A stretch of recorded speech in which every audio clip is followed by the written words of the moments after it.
قرآن پاک میں رب تعالیٰ فرماتا ہے ام حسبتم ان تدخلوا الجنہ ولما یأتکم مثل الذین خلوا من قبلکم مستهم البأساء والضراء وزلزلوا حتى يقول الرسول والذین آمنوا معه متى نصر اللہ الا ان نصر اللہ قریب۔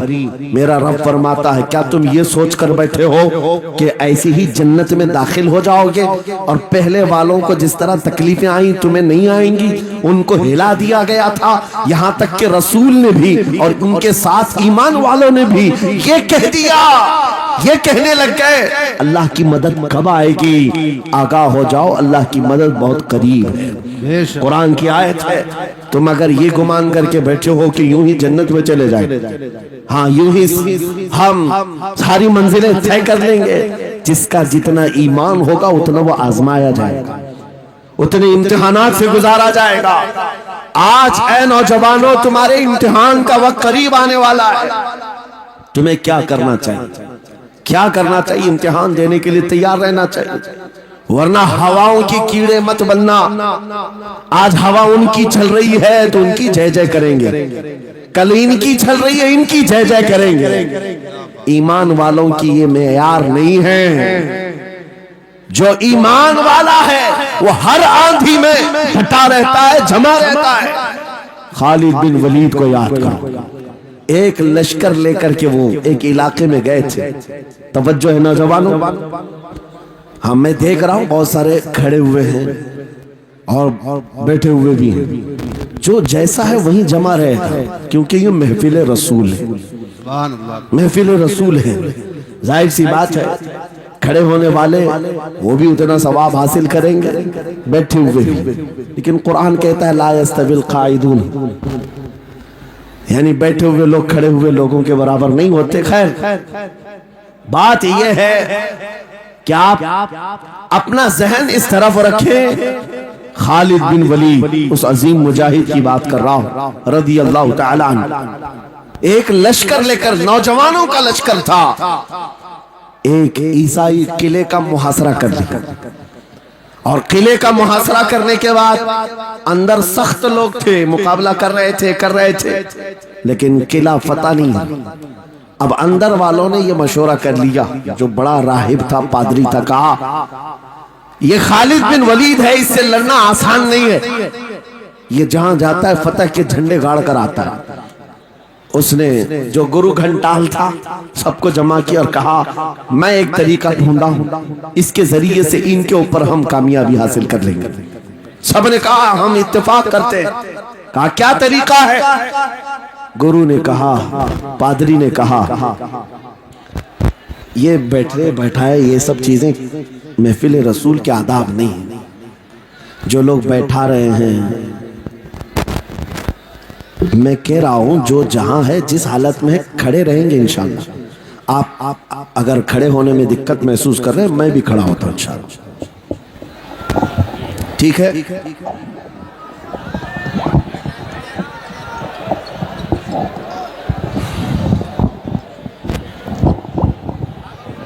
سبحان اللہ۔ مجھے پتا ہے سب جوان ہیں، صبح تک کھڑے ہونے کو تیار ہیں، اور ہم بھی کھڑے رہیں گے انشاءاللہ۔ اب ٹھیک ہے، اب کوئی کسی کو بٹھائے بھی نہیں، کوئی کسی کو کھڑا بھی نہ کرے۔ درود پاک پڑھ لیجئے ایک بار۔ اللہم صلی علی اللہم صلی علی سیدنا محمد وآلہ وآصحابہ وبارک وسلم۔ مجھے پتا ہے مفتی صاحب، میں یہ آپ کو بتا دوں ہر جلسے میں یہ حال ہم دیکھتے ہیں۔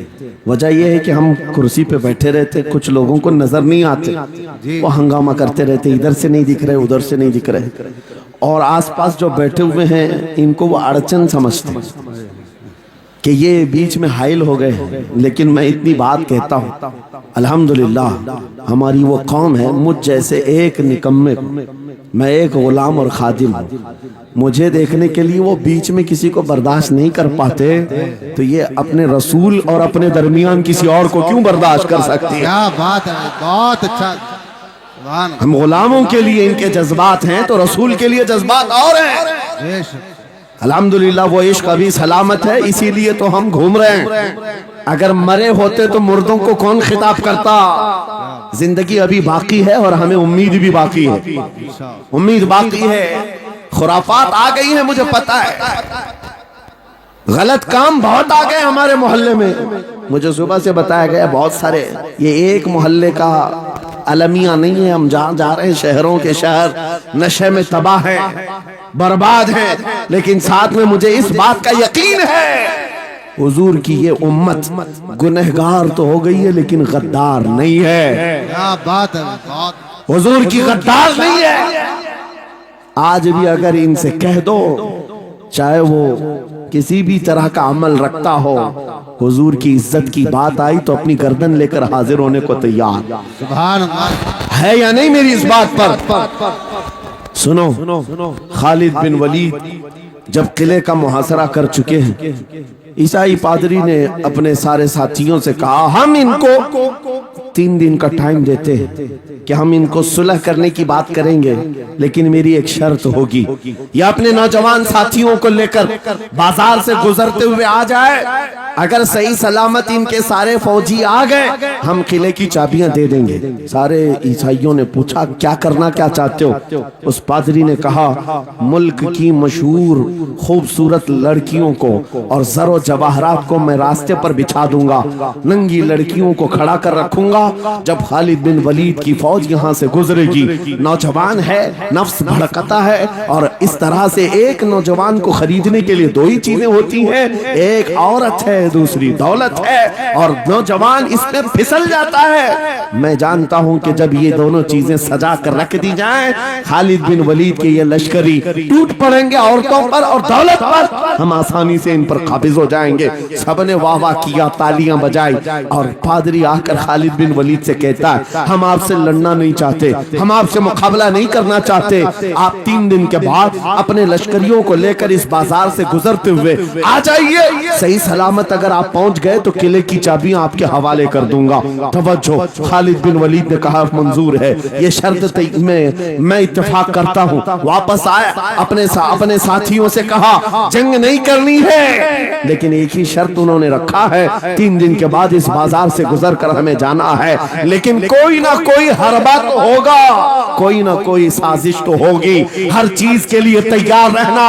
خالد بن ولید اپنے ان نوجوان لشکریوں سے کہہ رہے تھے اے نوجوانوں توجہ سے سننا اس بات کو، آج بھی دنیا یہ سارے حربوں پر عمل کر رہی ہے ہمارے ساتھ، ہمارے نوجوانوں کے ساتھ۔ خالد بن ولید کے 3 دن گزر گئے، عیسائیوں نے اپنی تیاریاں خوب کر لی، بازار میں اوریاں لباس میں، آدھے لباس میں ننگی لڑکیوں کو کھڑا کیا، زر و جواہرات دولت کے انبار بچھا دیے۔ جب خالد بن ولید کے سپاہی میدان میں گزرتے ہوئے اس بازار میں آتے ہیں، پہلا قدم رکھا تھا، نظریں پڑ گئی، خالد بن ولید رک گئے، پلٹ گئے، اپنے لشکریوں سے کہا وہی آج میں تم سے کہہ رہا ہوں، انہوں نے کہا تھا اے نوجوانوں، اے رسول اللہ کے شہدائیوں، تمہاری امتحان کا دن ہے، آج تمہارے امتحان کا دن ہے، اگر تمہارا قدم پھسل گیا صبح قیامت تک تم پر لعنتوں کی پھٹکار ہوگی، اور اگر جمع رہا صبح قیامت تک اللہ کی رحمت کے پھول برسائے جائیں گے۔ نوجوانوں نے پوچھا کرنا کیا ہے ہمیں، آج کون سے امتحان میں کامیاب ہونے کا طریقہ کیا ہے اس امتحان میں؟ خالد بن ولید نے کہا کچھ نہ کرنا، بس اپنے رسول کی سنت پر عمل کرنا۔ کہا ہم تو کرتے ہیں، یہاں کیا کرنا ہے؟